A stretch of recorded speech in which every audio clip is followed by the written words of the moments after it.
নমস্কার, আমার ঘরকন্যা চ্যানেলে আপনাদের সকলকে জানাই স্বাগত। কেমন আছেন সবাই? আর আজকের থাম্বনেল দেখে বা টাইটেল দেখে আপনারা নিশ্চয়ই গেস করে ফেলেছেন আজকে আমি কি রান্না করব। তো বেশ কিছু গাজর নিয়েছি, গাজরগুলো এভাবে আমি একটু খোসাটা ছাড়িয়ে নিচ্ছি। আর এখন একটা গ্রেটারের সাহায্যে গাজরটাকে এভাবে একটু গ্রেট করে নিচ্ছি। অনেকে বঁটিতে বা ছুরিতেও করে নিতে পারেন, কিন্তু ওটা একটু সময় সাপেক্ষ আর একটু মোটা মোটা সাইজের হবে, সেই কারণে আমি এইভাবে এটাকে গ্রেট করে নিচ্ছি। আপনারা আপনাদের সুবিধা মতো তৈরি করতে পারেন। অবশ্যই গাজরের হালুয়া সবাই করতে পারেন, আমি জানি। আমি কিভাবে তৈরি করেছি আমি শুধু সেটাই আপনাদের সঙ্গে শেয়ার করছি। আর শীতের সময় কিন্তু গাজরটা বেশি ভালো পাওয়া যায়, সারা বছরই কম বেশি পাওয়া যায়, কিন্তু ঠান্ডার সময়ই যেহেতু এটা সবজিটা বেশি অ্যাভেলেবেল, তো সেই কারণে আমরা সাধারণত ঠান্ডার সময়তেই গাজরের হালুয়াটা তৈরি করে থাকি। আর গাজরে যত কালার ডিপ হয় ততই নাকি তার টেস্ট বা খাদ্যগুণ বেশি ভালো হয়।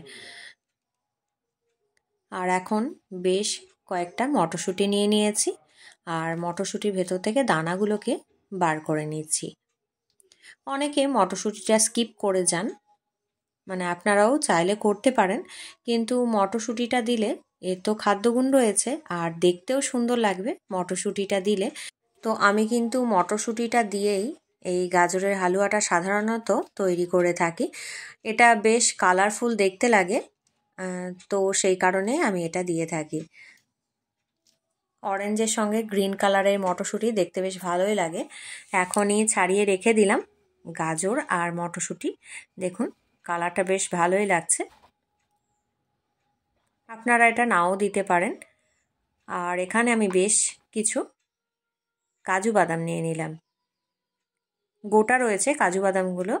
এখন এগুলোকে আমি ভেঙে নেব, মানে অর্ধেক করে নেব। আপনারা চাইলে গোটাও দিতে পারেন। হাতের সাহায্যে এরকমভাবে আমি প্রত্যেকটা কাজুগুলোকে এভাবে একটু ভেঙে নিচ্ছি, মানে অর্ধেক করে নিচ্ছি। বাড়িতে বাচ্চারা দেখবেন চট করে কোনো জিনিস খেতে চায় না, অনেক জিনিসই খেতে চায় না। যেমন গাজর খাওয়া তো খুবই উপকারী, কিন্তু বাড়িতে দেখবেন বাচ্চারা খেতে চায় না। কিন্তু মটরশুঁটি দিয়ে এইভাবে যদি কালারফুল তৈরি করা হয় না, তাহলে আমার মনে হয় বাচ্চারা কিন্তু বেশ পছন্দ করবে। গাজর মটরশুঁটি অনেক বাচ্চারাই খেতে চান না, তো এইভাবে তৈরি করলে বেশ ভালোই লাগবে। এখন রান্নাঘরে চলে এসেছি, দিয়ে দিয়েছি 2 চামচ গাওয়া ঘি। ঘিটা গলে গেলে 2টো তেজপাতা দিয়ে দিলাম। তেজপাতাটা আমি ভালো করে জল দিয়ে পরিষ্কার করে ধুয়ে নিয়েছি, এখন এর মধ্যে দিয়ে দিয়েছি। ঘিটা গরম হয়ে গেলে এখন এই যে গ্রেট করে রাখা গাজরটা আর মটরশুঁটিটা এর মধ্যে দিয়ে দিলাম। এখন খুন্তির সাহায্যে ভালো করে একটু ভেজে নেব।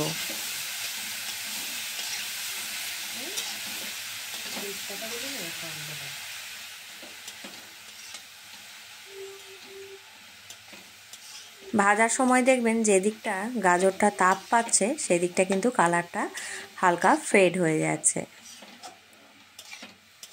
কিন্তু তা বলে গাজরের কালারটা একেবারে নষ্ট হয়ে যাবে না।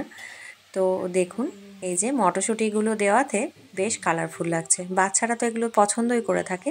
এখন আমি এর মধ্যে দিয়ে দিচ্ছি 1 চিমটি নুন। যে কোনো মিষ্টি স্বাদের খাবার তৈরি করে, পায়েস সিমই যাই তৈরি করে থাকি, আমি কিন্তু 1 চিমটি একদম চুটকি ভর যেটা বলে ওই 1 চিমটি কিন্তু আমি নুন দিয়ে থাকি। এতে কি হয়, স্বাদটা কিন্তু বেশি হয় বলে আমার মনে হয়।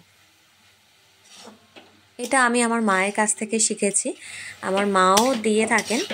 এখন আবারও ভালো করে একটু এভাবে নাড়তে থাকবো। আঁচটা কিন্তু আমি মাঝারি রেখেছি। একটু গাজরটা দেখবেন নাড়তে নাড়তে একটু নরম ভাব হয়ে আসবে, আপনারা বুঝতেই পারবেন। তখন ঘন করে জাল দেওয়া দুধটা এর মধ্যে দিয়ে দিলাম।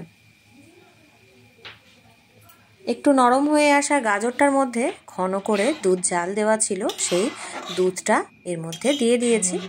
এখন এই দুধটার মধ্যে গাজরটা সেদ্ধ করে নেব। আর 4টে এলাচ নিয়ে নিয়েছি, আর এলাচটা আমি একটু নোড়া করে ছেঁচে নিয়েছি, গুঁড়ো করে নিলাম। আর এই যে খোসাটা আমি ফেলে দিচ্ছি, দানাটা বার করে নিয়ে খোসাটা ফেলে দিচ্ছি। তার কারণ হচ্ছে খোসাটা মুখে ঠেকলে বেশ ভালো লাগবে না, তো সেই কারণে দানাগুলো বার করে নিলাম, খোসাটা ফেলে দিলাম। দুধটা গাজরের সঙ্গে দেওয়াতে ফুটতে শুরু করে দিয়েছে, আর আঁচ কমিয়ে রেখে আমি এই গাজরটাকে সেদ্ধ করে নিয়েছি দুধের সঙ্গে। আর এখন দিয়ে দিচ্ছি 2 টেবিল চামচ আন্দাজ করে গুঁড়ো দুধ। এখন ভালো করে এভাবে একটু মিশিয়ে নেব। এভাবে একটুখানি মিশিয়ে নেওয়ার পরই কিন্তু এটা এর সঙ্গে মিশে যাবে। কিছুক্ষণ এভাবে একটু নাড়তে থাকবো, তাহলেই মিশে যাবে। এটা আলাদা করে আমি গুলে নিইনি, আর গুলে নেওয়ার প্রয়োজনও পড়বে বলে আমার মনে হয় না। আপনারা চাইলে গুলে নিতে পারেন।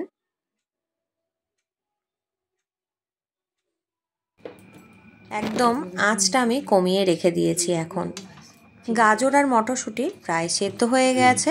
এখন এর মধ্যে দিয়ে দিচ্ছি বেশ খানিকটা চিনি। গাজরের মধ্যে থাকা বিভিন্ন পুষ্টি উপাদান শরীরের জন্য খুবই উপকারী। ভিটামিন এ আছে, যেটা আমাদের চোখের দৃষ্টিশক্তি বাড়াতে সহায়তা করে এবং রোগ প্রতিরোধ ক্ষমতাও বাড়ায়। খনিজ পটাশিয়াম, ফসফরাস হাড় গঠনে সহায়তা করে।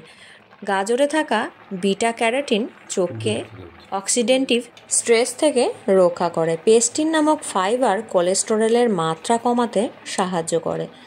গাজর রোগ প্রতিরোধ ক্ষমতা বাড়ায়, হজমের স্বাস্থ্যকে সহায়তা করে। গর্ভবতী মায়েরা গাজরের রস খেলে শিশুদের জন্ডিস হওয়ার ঝুঁকি কমে, কোষ্ঠকাঠিন্য দূর হয়।